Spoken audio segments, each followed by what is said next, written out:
Oi pessoal, eu sou Cláudio Salgado e hoje você vai tirar todas as suas dúvidas a respeito de uma audiência civil. Para começar, assina meu canal, que você vai estar recebendo esses vídeos sempre que eu estiver atualizando alguma coisa ou dando alguma dica importante para que você tenha uma carreira bem legal, principalmente para aqueles novos advogados que às vezes têm algumas dúvidas bastante pertinentes e que a falta da prática acaba impedindo aí de ter um desenrolar legal, tanto nas audiências como às vezes na própria vida prática de advogado, reuniões, etc. Tá bom? Então vamos lá. Hoje na audiência civil, primeiro a gente precisa definir uma questão bem simples, que é a situação civil e civil, né? Tem muita gente que às vezes vai fazer uma audiência civil, não é bem assim, tá? Civil é a matéria, civil é o ato, tá? Então você vai trabalhar numa audiência civil, de um processo civil, mas de um ato civil. Isso é importante lembrar, que às vezes dá uma confundidinha aí, mas é só um detalhe, nomenclatura, né? Mas vamos lá. Como é que funciona, como é que é uma sequência de uma audiência civil? Eu vou passar em parâmetros gerais, mas vou tentar dar alguns detalhes importantes aqui para você também não se confundir quando estiver fazendo as audiências e saber até onde você pode ir, como é que funciona a sequência, não atravessa, né, a parte contrária ou até uma vez que o juiz estiver se manifestando. Primeiro de tudo, quem faz, alguns advogados aqui que com certeza vão estar assistindo, fazem audiência civil e fazem audiência trabalhista, é um pouco diferente, os lados são invertidos, então é bom ficar atento a esses detalhes, mas por regra, isso em tempos normais, as audiências trabalhistas têm uma movimentação maior do lado de fora, muita gente esperando, as pautas são rápidas, né, com marcações a cada 10 minutos, 15 minutos, então assim, via de regra tem bastante gente em volta de cada vara. No civil já é um pouco diferente, as audiências são marcadas com espaçamentos muito maiores, às vezes chegando a caso de 2 horas, uma para outra, 1 hora de uma para outra, dependendo um pouco da vara que você vai estar, do juiz, do tipo de ação. Às vezes em casos de ações de família, que dependem de muitas manifestações, muitas partes, os depoimentos são longos, então às vezes você vai ter um espaçamento de audiência uma para outra maior. Às vezes já tive casos de ter uma audiência no período da tarde inteirinho e a gente fica às vezes 2 horas e meia, 3 horas numa audiência. É normal, pode acontecer, tá? Mas vamos lá, então as pessoas ficam do lado de fora, esperando no horário ali. Quando chegar muito próximo do horário, vamos dizer que você tem uma audiência marcada para as 14 horas, então quando for mais ou menos 10 minutos antes, eles vão começar a fazer o chamamento do pessoal, e você vai aguardar do lado de fora, ok? Então eles vão chamar todas as pessoas pelos nomes. Via de regra, chega um escrevente que vai apregoar todo mundo, as partes e as testemunhas, para saber quem é que está lá. Porque às vezes você está fazendo uma audiência, acha que simplesmente estar o seu cliente, seja de um lado ou seja de outro, já é suficiente. Não, se você arrolou testemunhas, se vão as testemunhas para lá, por regra, nesse horário já tem que estar todo mundo, porque o auxiliar do juiz vai pedir as documentações, vai ver tudo direitinho para poder fazer as qualificações dentro da sala e você vai ganhar tempo com isso, tá? Então é importante você saber também que o pessoal já tem que estar lá. Pode acontecer da sua testemunha não ter chegado, tudo bem, a audiência vai começar, vai acontecer o que tem que ir acontecendo. Quando chegar a sua testemunha, você, no momento oportuno de quando você for chamar a sua testemunha, se você não souber que ela chegou ainda ou não, você pode pedir para o juiz conferir se a testemunha já chegou. Então você vai lá fora, ou alguém da sala da audiência pode ir lá confirmar essa presença. Mas enfim, vamos considerar que estejam todo mundo lá e seguimos então. Entrou na sala da audiência, primeiro de tudo, assim, dentro da sala da audiência eu já vi acontecer isso, é bastante constrangedor, mas advogado às vezes novo não consegue identificar quem é o juiz que está lá. Olha só que coisa estranha, mas já aconteceu comigo, já vi isso já acontecer. E ele sai cumprimentando todo mundo de excelência, né? E às vezes está o juiz, 2 auxiliares, ou até um advogado, um estagiário ali do lado, ele sai geral, todo mundo de excelência, fica uma coisa assim, meio assim.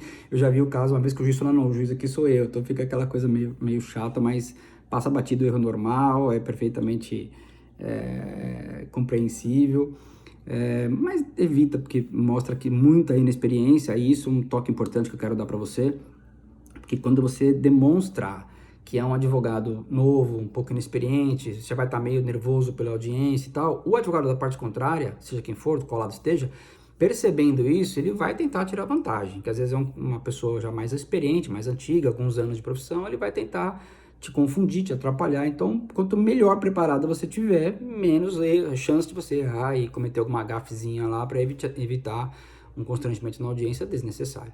Então, seguimos, o juiz chamou todo mundo, cada um senta do seu lado. Primeiro de tudo, existem duas situações que podem acontecer, primeiro de tudo, vamos dizer assim, né? Primeiro, o juiz pode querer analisar naquele momento alguma questão de ordem que ficou pendente do processo. É difícil acontecer, mas pode acontecer, como por exemplo um requerimento de exceção de competência. Às vezes isso foi requerido, passou, não se analisou dali para frente, a contestação já foi nesse momento, tá? Via de regra, a gente está falando aqui de uma audiência de instrução, debate e julgamento, então a contestação já foi, e houve uma preliminar, e aí não foi analisada, pode acontecer, em inúmeras situações. E naquele momento que o juiz marcou essa audiência, não se percebeu, e aí um dos advogados pode chamar atenção para uma questão dessa, ou o juiz também, lendo a ação para a audiência, pode perceber, e essa exceção, por exemplo, ficou lá pendente. Se ele entender que, de fato, a parte que requereu tem razão, isso é um exemplo que eu estou dando, tá? Existem algumas outras possibilidades, mas é um exemplo mais evidente, mais óbvio, que a maioria dos advogados pode assimilar mais fácil. Que esse requerimento de exceção de competência tem razão, ele vai se declarar incompetente e vai remeter o processo para a vara que deve ser, e assunto encerrado, ele vai parar por ali mesmo, não vai seguir essa instrução, né? Porque ele é incompetente para aquele julgamento. Detalhe aqui, né? Não é que o juiz seja incompetente na acepção jurídica da palavra, não vai saber resolver a ação, é questão de jurisdição, tá? Pelo amor de Deus, aí não existe essa situação, o juiz é incompetente de ser ruim, não, ele é incompetente na jurisdição. Mais um detalhe que pode ser óbvio, mas muitas vezes pode confundir gente aí. Eu já tive, não para advogados, mas eu já tive conversas com clientes, quando você fala que o juiz é incompetente, o cara, pô, mas o cara é burro. Não, pelo amor de Deus, não é nada disso, o cara é um juiz.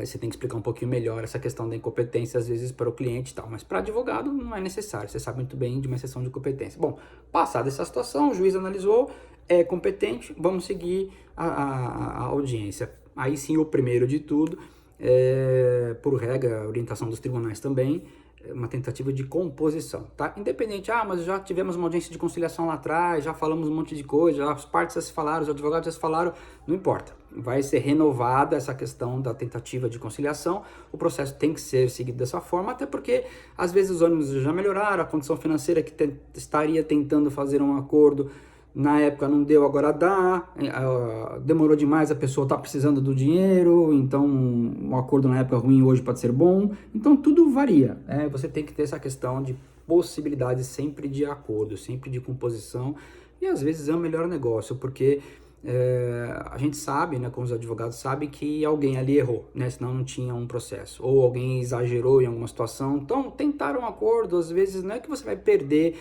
o direito, ou vai abrir mão de um outro direito, não, é chegar no meio termo, né, vamos tentar ver, porque errei um pouquinho, outro também errou um pouco, então a gente tenta melhorar um pouco essa situação. Lógico que tem muitos processos que têm questões pessoais, e as pessoas, por mais errada que esteja de um lado ou de outro, não vão querer fazer nenhum tipo de acordo e vão levar aquilo a ferro e fogo até as últimas consequências. E aí isso vai ser matéria de um outro vídeo meu, da questão ética de advogados e orientações com os clientes, que às vezes um processo, perdão da palavra, mais banal, chega no STF, né? Então, quer dizer, desnecessário completamente, acumula-se ações na justiça, desnecessárias, coisas pequenas que podem ser resolvidas de uma conversa, às vezes um pouco mais clara, mas vai ser matéria de um outro vídeo, vamos lá. Então, passada essa situação, compôs, ótimo, baixa seu termo, o juiz homologa, acabou o problema. Aí, outro vídeo também que depois eu falo sobre não cumprimento desse acordo, mas vamos lá.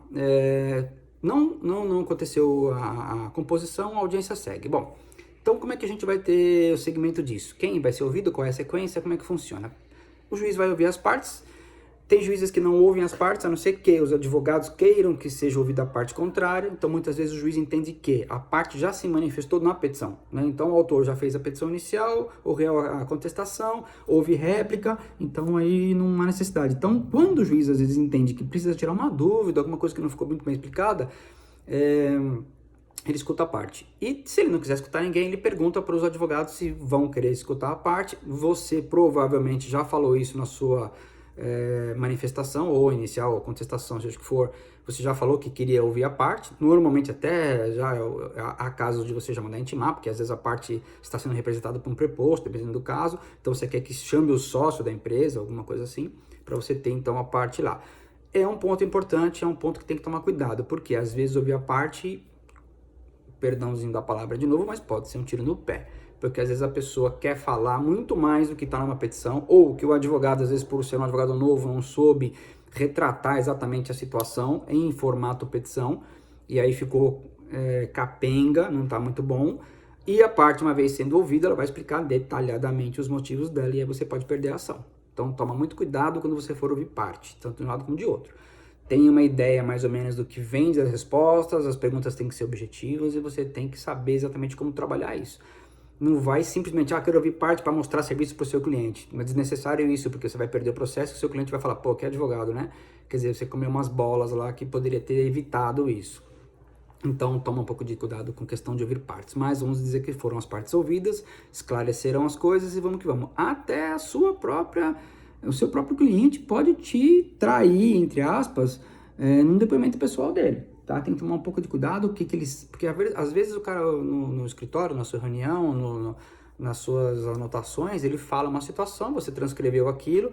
Um detalhe importante, tá? Que eu acho interessante, já vi clientes de qualquer forma perderem a ação e culpar o advogado, falar, ele passou na ação coisas que eu não falei. Então eu sempre oriento, e já faço isso há muitos anos, que tudo que o cliente fala comigo, tudo que ele esclareceu, ou vem por e-mail, porque está aprovado, tá? Ou se eu fiz um relatório na hora, na entrevista, ali no tete a tete, a gente faz um resumo e ele assina, como se fosse uma ata, tá? Então isso é uma informação importante para depois ele falar, não foi isso que eu falei. Foi sim, tá? Então tá lá, a gente junta. Eu já vi juízes, inclusive, não na civil que é um pouco mais difícil, mas na trabalhista eu já vi juiz pedir para o advogado juntar a ata, ou a reunião, ou o relatório que ele fez com o cliente com assinatura. E aí ficou bem ruim, entendeu? Porque não tinha.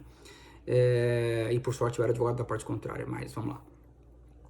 Então, ouvidas as partes ou não, você seguiu aquela situação, né? Então faça a coisa direitinho para que você também não seja enganado pela parte, porque de repente o cara te contou uma coisa, na hora da audiência ele contou a menos ou contou a mais, porque vamos falar a verdade, para quem tem um pouco de falta de experiência nisso, dá um nervoso, as primeiras audiências são complicadas, você tem aí uma questão de um juiz na sua frente, advogados, pessoas assistindo, estagiários, normalmente as cíveis são públicas, então sempre tem um movimento na sala. E às vezes a pessoa fica constrangida mesmo, acaba não falando o que precisava, ou falta coisa, ou fala demais, quer explicar demais e complica. Veja, o juiz, ele não é uma pessoa que entende de tudo do mundo inteiro. Por isso que existem as perícias. Então, se você tiver uma matéria muito técnica, não precisa explicar demais, porque já fatalmente teve uma perícia ou alguma coisa nesse sentido, documentos técnicos e tal, que o juiz vai se basear para poder fazer a sentença desse caso. Então, se você vai querer explicar de forma muito técnica, pode acabar complicando a sua vida, né? Então, oriente as testemunhas e oriente o seu cliente a explicar o que precisa, falar objetivamente e deixar a prova técnica, para um caso de uma perícia, se for o caso do processo, tá? Acabada a parte de oitiva das partes, o juiz novamente vai tentar fazer uma composição, e aí, pro objetivo, porque às vezes as partes falaram coisas que já ficou mais ou menos claro, ele vai tentar compor. Um detalhe importante, pode ser invertida a oitiva das partes, autor primeiro e réu depois? Pode inverter isso, ouvir primeiro o réu, depois o autor? Não, sob pena de nulidade, tá? Porque assim, ninguém pode se defender de alguma coisa que não sabe que está sendo acusado. Então, primeiro você tem que ter uma acusação, depois você tem que ter uma defesa. Pode acontecer essa inversão, desde que por algum interesse processual, que aí os advogados têm que concordar com isso, e vai ter que constar isso na ata da audiência, justamente para evitar um futuro problema. Porque às vezes uma das partes está fora da audiência, está sendo ouvido por precatória, ou sei lá, está alguma situação longe. Precatória não, porque seria mais por uma questão da testemunha, mas eu já tive casos que você tem a parte do processo que fica em outra comarca, fica longe, então tem documentos que tem que ser enviados de lá para cá, o juiz está ouvindo uma parte, está ouvindo outra, então às vezes essa inversão pode ser possível. Não é muito católico, vamos dizer assim, não é muito bom, porque confunde um pouco de processo. Se a parte réu for ouvida primeiro, normalmente o juiz vai suspender essa audiência para que esse réu seja ouvido primeiro. Então você tem aí umas questões aí que podem ser avaliadas. Sai um pouco da caixinha, são medidas de exceção, precatórias, rogatórias e tal, e às vezes a situação muda um pouco de figura, mas normalmente as precatórias são mais praticadas para testemunhas. Partes é difícil, pode acontecer, mas é mais difícil, tá? Não conciliou pela segunda vez, vamos para as testemunhas. Da mesma forma, vai ser ouvida primeiro as testemunhas do autor, depois testemunhas do réu, no mesmo sentido também de provar, tentar provar o que você vinha alegando na sua defesa ou na sua contestação. Mais uma vez eu chamo atenção para testemunhas. Se certifique que essas testemunhas de fato sejam testemunhas, que sabem o que aconteceu, que viram alguma coisa, que tem como te fornecer informações, porque eles vão te trazer informações, né? Então vocês sabem, tem alguns tipos de testemunhas, mas vamos lá para aquelas presenciais, que são as principais para um processo, né? Às vezes a testemunha, no mesmo afã da parte, quer tentar provar o máximo possível, porque está sob juramento, quando testemunha, mas mesmo assim, como o juiz não tem como provar na hora, as partes não tem como provar na hora, ele acaba tentando ajudar um pouco a parte que ele está representando ali, e acaba falando demais, ou falando de menos, explicando demais ou explicando de menos. E o pior dos casos que tem é quando você leva uma testemunha que chegou para você no escritório, porque você precisa perguntar para o seu cliente se ele tem testemunhas, quem são e tal, então você precisa saber, colher essas informações dessas testemunhas, saber o que eles sabem, para saber se é aproveitável ou não, porque às vezes a pessoa aceita tudo, chega lá e te conta uma história que não tem nada a ver com o peixe, então você descarta e acabou. Mas às vezes você escutou essa testemunha, sabe o que ele sabe, né, vai aproveitar isso, e chega na hora ele não conta nada daquilo, ele conta completamente diferente, porque a mesma situação de nervosismo para as partes também dá para as testemunhas, principalmente pessoas que raramente vão em juízo, e aí eles vão contar tudo diferente. Então toma cuidado com testemunha, tenha testemunhas saudáveis, boas, que vão realmente saber o que estão falando, porque essa testemunha, sem você saber, às vezes pode estar manipulada, e na hora de ser ouvida lá, ele vai te prejudicar. Então toma muito cuidado com isso, tenha essa certeza. É difícil, mas tem o máximo de conhecimento do que essa testemunha pode passar para você ter um depoimento saudável, correto, justo, baseado nas provas que tem no processo, enfim. Às vezes essa própria testemunha também já está mencionada em documentos, que ela participou de alguma situação, então isso aí pode ser bom para você também, porque vai configurar a mesma questão que você tem ali, né? Então é bom, e aí sim você vai ter a certeza que é uma testemunha útil, saudável, que participou, mesmo que não está lá para mentir. Acontece, tá? Não é o ideal, não deveria, mas acontece, e às vezes até com uma certa rotina. Eu mesmo já vi várias audiências, já fiz várias audiências, eu tenho algumas milhares de audiências feitas, e a gente percebe que quando sai da audiência, sai cantando vantagem uma parte ou a outra, falei aquilo, falei, eu te ajudei e tal, e pô, no corredor isso é dose de você escutar.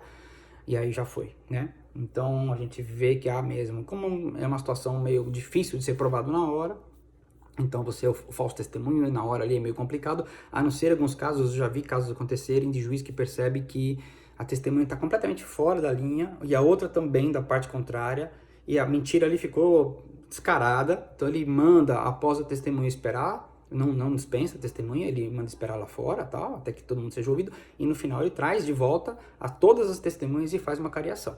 E aí sim o bicho pega, porque que ele perceber que está mentindo mesmo nessa cariação, ele vai dar oportunidade para se retratar. Não acontecendo isso, aí sim ele pode mandar instaurar um processo criminal de falso testemunho, oficia o Ministério Público, e aí vai responder por isso, tá? Se for uma vara federal, piorou, porque é pela Polícia Federal. Mas enfim, vamos lá. E aí, passadas as testemunhas, colaboraram do que tinha que ser feito, todo mundo falou que interessava, vamos que vamos, e mais uma vez, o que acontece? O juiz pode perceber que a prova testemunhal corroborada com a prova documental ficou muito boa e ficou muito pendente para uma sentença de procedência ou improcedência, dependendo do lado. Então, ele, antes de finalizar, ele ainda pode tentar insistir mais uma vez uma tentativa de acordo. Falar, olha, doutor, ou olha, doutor, seja o lado que for lá, veja bem, acho que dá para tentar fazer um acordo aqui, a prova está muito pendente para cá, para lá, ele pode se sugestionar um pouco, porque está percebendo que vai ter um prejuízo ali, que vai ter uma sentença de um jeito ou de outro que vai atrapalhar. Por quê? Porque a prova colhida, documental, mais a testemunhal, já ficou extremamente claro, porque às vezes é tão fora, completamente, ou tão superior a prova de um lado com a prova de outro, que é muito evidente a sentença ali. O juiz não vai adiantar juízo de valores, mas assim, é evidente que ele vai fazer uma situação que ele já vai ver que está muito pendente. Então ele vai tentar mais uma vez um acordo. E às vezes as próprias partes percebem, falam, putz, daí para frente agora vai ficar complicado, porque eu vi que a testemunha falou, vi que a outra falou muito pouco, muito errado, muito fora, não vai te ajudar. Então a própria pessoa da parte, que seja qual for delas, vai tentar então depois disso um acordo. E às vezes na audiência não deu certo, mas antes da sentença ainda pode acontecer. Passadas essas situações, o juiz então vai abrir o prazo, via de regra orais, 20 minutos mais 10 para você fazer sustentação ali dos seus debates, né, defesa final, alegações finais, razões finais, como queiram, vários termos, e você finaliza. Por isso que eu também falo, como eu já falei em outros vídeos, que é importantíssimo o advogado conhecer o processo, porque às vezes o advogado fala, doutor, pode me dar 5 dias de prazo para razões finais? O juiz, não, o processo é simples, ou tá tudo bem, você participou, tal, tem que fazer agora. E aí? E você não conhece a ação, tá lá para quebrar um galho. Ou mesmo que seja um processo seu, você não se atentou, não leu faz tempo, então presta atenção, vai preparado para a audiência, saiba a ação na cabeça, via de regra o contexto geral, faça umas anotações ali na audiência, se for o caso, uma audiência presencial, agora existem as por vídeo, mas aí ficaria mais fácil. Mas nesse sentido de presencial, faça anotações que você acha pertinentes, razoáveis, de detalhes, e nas razões finais você faz a sua conclusão e fecha, porque fica complicado você ter que fazer umas razões finais sem saber o que está acontecendo. Eu já vi advogados, na hora de falar lá, pipocar demais, não conseguir, a boca enche de, que a gente fala, enche de marimbondo, o cara não consegue falar e fica bem difícil. E o outro dando baile. Né? Então, presta atenção, vá preparado para essa audiência, porque pode ter que acontecer essa questão de fazer razões finais na hora. Não sendo dessa forma, o juiz pode dar uns 5 dias de prazo, aí você apresenta com calma, tranquilo, sem problema, porque você vai ter acesso a tudo que aconteceu e faz um negócio melhor, caprichado e vai. Por que tem essa diferença? Porque às vezes o juiz está num processo relativamente simples, não tem muito segredo e já quer dar a sentença. Então façam aí as razões finais na hora, ele já vai fazer a sentença também na sequência. O pessoal espera lá fora um pouquinho e ele já dá, em questão de 20, 30 minutos vem com a sentença. Quando o processo é um pouco mais complicado, pode acontecer das duas formas. O juiz manda você fazer as razões finais ali orais na hora e ele dá uma sentença em torno de mais ou menos até uns 30 dias.